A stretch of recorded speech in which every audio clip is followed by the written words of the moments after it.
Since retiring from the public's eye, I had resigned myself to a life of solitude. For 2 years, I started my day watching Kung Fu theater. Days, then weeks blurred into one long, greasy telethon. The next thing I know, some government goons show up at my place. It seems they've caught a whiff of old Mr. Sunshine himself, Rez. He's back in the media dimension, and they think I'm crazy enough to go back in after him. So they whisk me away to Interrogation 101. They play rough. Start giving me the business. I give a little back.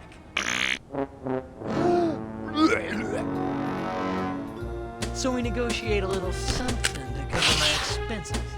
They throw in one of those secret agent suits, and I tell them we got a deal. Looks like I'm headed back into the media dimension.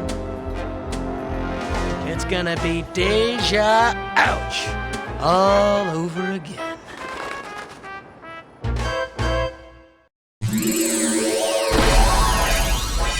Coming through.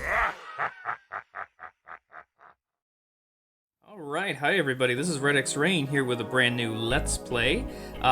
This is Gex, Enter the Gecko, sometimes it's called Gex 2, for the original PlayStation, one of my all-time favorite games, definitely one of my all-time favorite PlayStation games.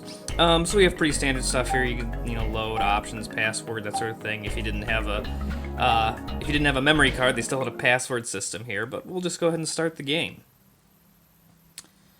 Now, although it's very unique, this game plays like a lot of sort of platformers of the late 90s, your Donkey Kong, not Donkey Kong Country, just Donkey Kong 64, Super Mario 64, that sort of thing. It is a platformer, so, we can jump and spin the camera. Square will allow Gex to attack. We can duck here by using the L or right or left or right triggers, and if we hold the L2 or R2 while we jump, we get that kind of like karate kick. Allows him to jump a little further. It's also an attack, and he can also spring on his tail like that for a little extra boost. And very similar to those earlier games that I mentioned, Spyro the Dragon, another great platformer that comes to mind. We have a overworld here, right, which allows us to go into these different sub-worlds, and so we're going to go ahead and do that, starting with Out of Tune. Now, you can see that there's 3 different options here, and I'm just going to go with the first one, because very similar, like I said, to those late 90s platformers of the time, you can go back in to replay certain levels multiple times, doing different objectives to get the different sort of collectibles and that sort of thing. Speaking of collectibles, so once we're actually in a level, we can attack enemies. I guess that's not one of the enemies you could attack, I thought it was. Or sometimes just, scattered throughout the level, we have these little collectible things, and they're themed based on each level. Because again, every level has there's a couple that get recycled. Like there's another Toon level. We'll see all those. But these collectibles are always suited to the different levels. And so you go around collecting them, and as you collect certain numbers, certain things happen. So for the first 30 that you collect, you get an extra life, and then the next 40 you collect, you get another extra life. Speaking of life, there's our life meter. Gex's paws, pretty standard stuff. Get hit by an enemy, lose a piece of health. Now that's what I call. And there's a hidden. Oh yeah, there we go. So we got 30 carrots, so there's our extra life. And so as you can see, the collectibles now change to a can of soda pop, and it'll change again, I think, into like TNT plungers next time. But the reason I'm going through and collecting all of these is because it's one way to get one of the remotes hidden in, well, I guess you could say hidden in every level. This applies to every level.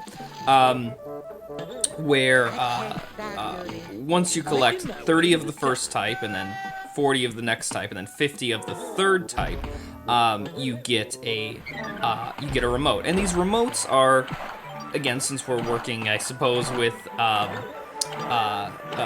similarities here, similar to you know, the stars in Mario 64 or golden bananas in Donkey Kong 64, that kind of thing. They allow us to unlock new levels and progress through the game. Let's see if I can get this one. There we go.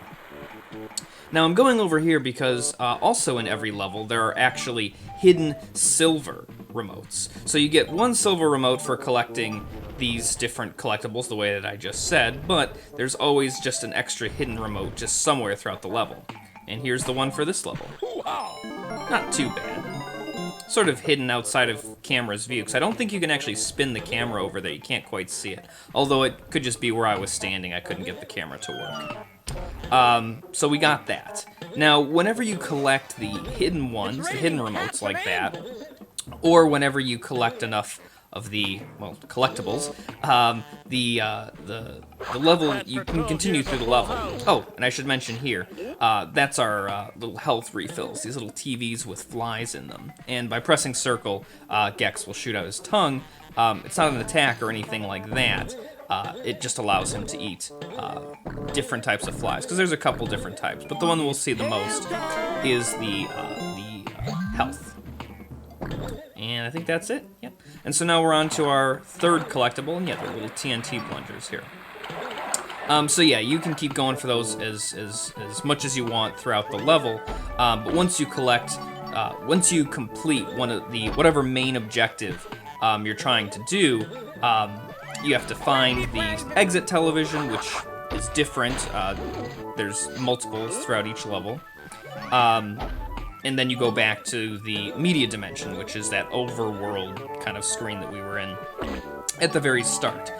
So usually what I like to do is I like to get all the collectibles first for that silver remote, and if possible, get the hidden remote on my way to getting the first objective, just so I have it all out of the way. And usually the first objective I like to do is usually the one that takes me through the level in the most complete manner, the one that, you know, you actually explore fully. It just makes sense to me, but you can do it in any order. It doesn't matter. But that's how I'll be playing the game. And tried and true, just my style of doing things. I am going for 100% completion here. So we will be getting all the hidden remotes, all the collectible remotes, and all the regular red remotes. Even though, of course, you don't need to get them all to win the game. We'll come back for these Elmer Fudd-looking guys in a little bit, but there's a lot of collectibles to get down here by getting these piranhas. And enemies are really your best bet. They usually drop at least three collectibles, so you can really rack those up pretty quickly. And speaking of racking things up pretty quickly, since that's our 50th, there we go. We got the silver remote for this level. So we already got 2 remotes, and we're only not quite 9 minutes into the video. All right. Well, this is level 1, so of course it's it's pretty simple. It's nothing too tricky. I don't think there's anything useful over there. There might be like an extra life TV over there or something like that. Extra lives in this game, as we've seen, yes, by getting the different collectibles, but similar, almost identical to the extra health TVs with the flies on them. There are purple ones which have purple flies in them, and those just net you an extra life. Let's see, what do we got going on here? Okay, so one other type of TV is the checkpoint TV, which does exactly what you would expect it to do. If you die, you'll just start back from this point. Gotta wait for the wind to die down here. Okay, so now that I've explained the basics of the game, I guess I should talk a little bit about why I chose the game, what it means to me, and that sort of thing. I already said that at the very start that this is one of my all-time favorite video games ever.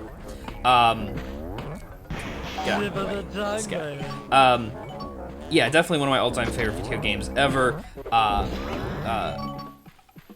And if nothing else, it's definitely my favorite PlayStation platformer. Although there's a lot of other good ones out there. Of course, this is, the golden age of the Crash Bandicoot series, Spyro the Dragon, which I mentioned earlier. All great games. But this one, I don't know what it is I like about it so much more than those others, although I do like the other games a lot. I think a lot of it is just the humor.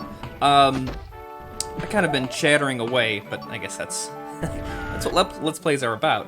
But the voice acting by the voice acting by Dana Gould, who does the voice for Gex. It's just random little asides that some are triggered by specific events, but every once in a while, he'll just sort of say something funny, different throughout each level, so it's not just the same recycled stuff. It's usually commentary on the level kind of thing. We're here in like a cartoon level, so he makes like a joke about some famous animator, Mel Blanc, maybe, I think. But so there we go. We got our first red remote, and as you can see, we got our hidden and our reward remote. That's the reward one is the one for getting all the collectibles. And so since we did that objective, now it's taking us back to the media dimension. It'll ask us if we want to save.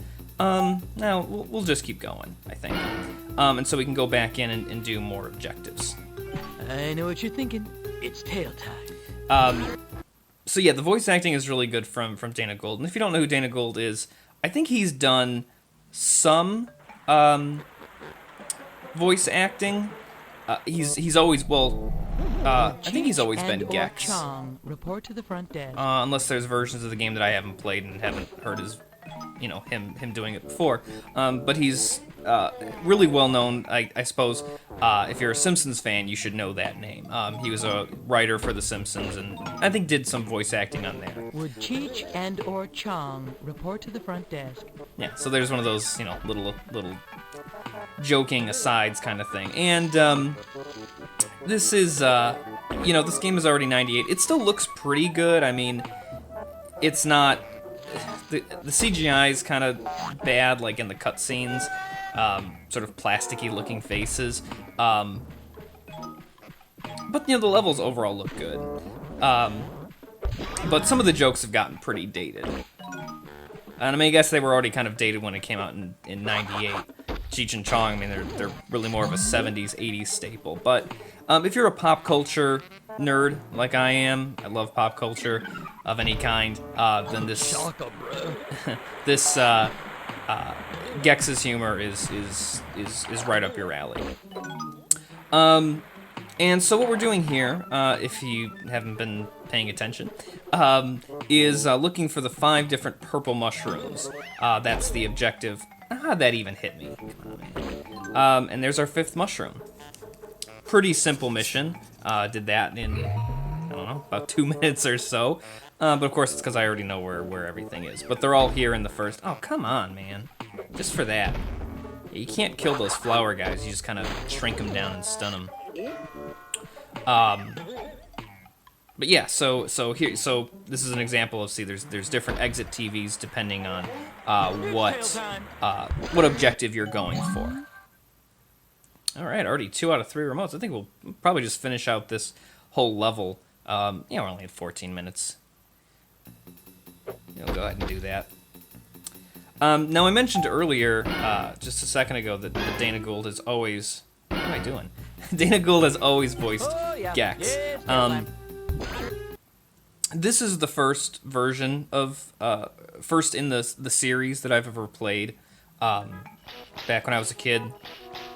And still the version that I play the most is Gex Enter the Gecko.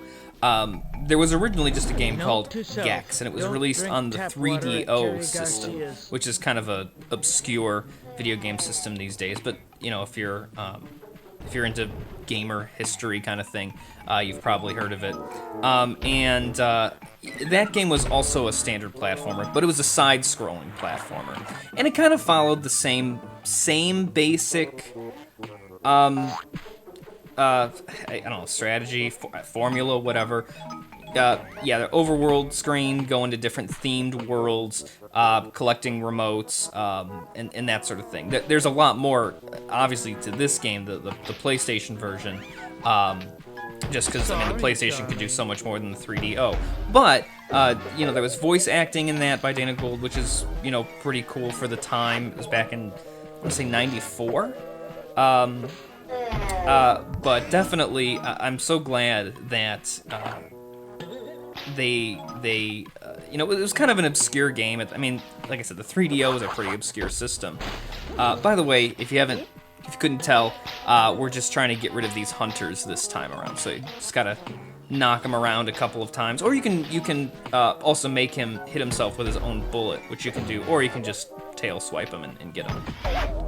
But yeah, I'm so glad that whoever it was saw the potential to bring Gex into a 3D platforming setup, because I mean, it's perfect. This is just, to me, it's one of the most perfect video games, definitely of its time. Although I feel like it's actually not all that popular of a game. I don't know. So that's maybe something that I'm curious about from you guys. Have you ever played this game, or at least even heard of it? What I'm really interested in is, have you ever played the original Gex for the 3DO? Or there was a third in the series, also for the PlayStation, came out. This was a pretty big success. Gex was kind of one of the different. He was sort of a mascot of PlayStation, right up there, I would say, with Crash Bandicoot. And I'm just gonna go ahead and save here real quick. But yeah, I'm curious if you guys. Oops, let's overwrite that. That was a game I was thinking about doing. Don't know if anyone knows what it is just by the icon, but yeah, we'll stop for here. Even though we unlocked the boss level, we'll save that for way later. But yeah, I am curious if anyone's ever played the earlier Gex game. I've never actually played it. Maybe I'll do it someday down the road, but it doesn't, by the screenshots, it doesn't look all that interesting to me. Standard side-scrolling platformer.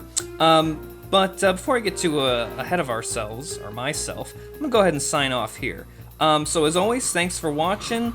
Hit that like button. Comment, subscribe, please, I always appreciate it. And I'll see you next time as we take on our second themed world here in Gex, Enter the Gecko. Till then, bye.